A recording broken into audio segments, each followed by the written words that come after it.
If you're troubled by Russia's attack on America's election in 2016, you should be scared to death about what they can do to global energy markets. The news that Russians are targeting America's electricity grid, water supply plants and aviation systems underscore how adaptive this adversary can be. Russia is actively pursuing multiple paths to weaponize energy to hurt our economy the same way Moscow weaponized social media to assault our democracy. Russia continues to test our cyber defenses. Now it is moving methodically to capture so much global natural gas market power that it adds the world's energy supply to its asymmetric arsenal. Russia can hurt our allies. It is time to wake up and realize Russian mischief in energy could make its misdeeds on our elections look like child's play. The slow-motion threat from Russia is happening right under the noses of the world's energy markets. Russia's energy Goliath Gazprom is expanding its market share in two key regions, Europe and Asia. Gazprom's strive to dominate the European natural gas market and establish a strong beachhead in the Asian markets is consistent with the Russian strategy of using its energy wealth for geopolitical gains. Vladimir Putin even wrote his university thesis on this topic. Russia is acting out of weakness, not strength. Moscow's focus on Europe and Asia is a Plan B strategy. Its plan strategy, exporting enormous amounts of Russian liquefied natural gas to the United States, was shot down by the American shale revolution, which changed the United States into a natural gas exporter and helped accelerate the globalization of natural gas markets.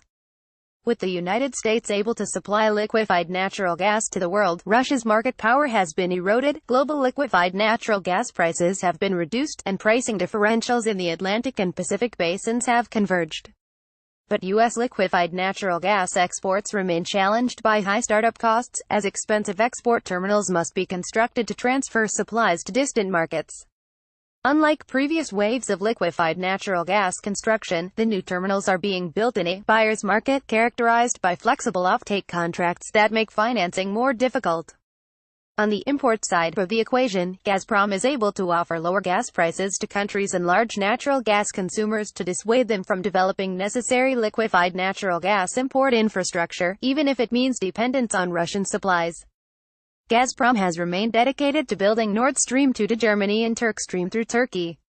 Similar to a pincer attack, both allow Gazprom to infuse the European market with an abundance of even cheaper natural gas, unhindered by the Russia-Ukraine relationship. That makes it even more difficult for the United States to enter the European energy markets. It is simply cheaper to buy Russian natural gas. With its huge market share, Gazprom could employ multiple schemes to manipulate physical and financial energy markets. In the physical markets, Gazprom can create artificial shortages to exert influence over European nations in conflict with Russia. That would be déjà vu all over again. Russia cut off power to Ukraine in 2009 to influence and prevent its entrance into NATO. Russia's ability to exert influence through shortages will only increase as weather patterns become increasingly unreliable because of climate change. This past winter, demand for Russian natural gas surged to unprecedented levels when Siberian Arctic weather coursed throughout Europe. Gazprom can also deploy surpluses to flood world energy markets with cheap natural gas, forcing prices to drop substantially. This has two apparent effects.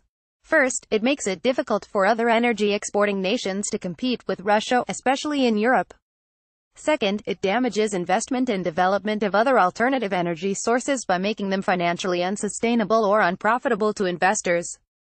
In addition to manipulating physical natural gas markets, Russia can utilize its market power to influence hub index pricing and, indirectly, the value of energy derivatives that are tied to these hub prices. The volume of energy derivatives traded each day are enormous, as market participants seek to hedge their commercial risk or profit from correctly predicting energy price movements. The behavior of these market participants must be closely monitored to prevent price manipulation and market failures that erode confidence in, and pose significant systemic risks to, world financial markets. Russia is a creative and adaptive adversary. America must also adapt. Moscow weaponizes everything it can, with energy the next logical battlefield, and drawing upon their experiment in Ukraine, the tactic is battle-tested. From Houston to Washington, shame on us if we aren't ready. We should be drawing up our own energy battle plans to draw a line in the shale. Mark Bowling is the founder and chief executive officer of 2Z Energy.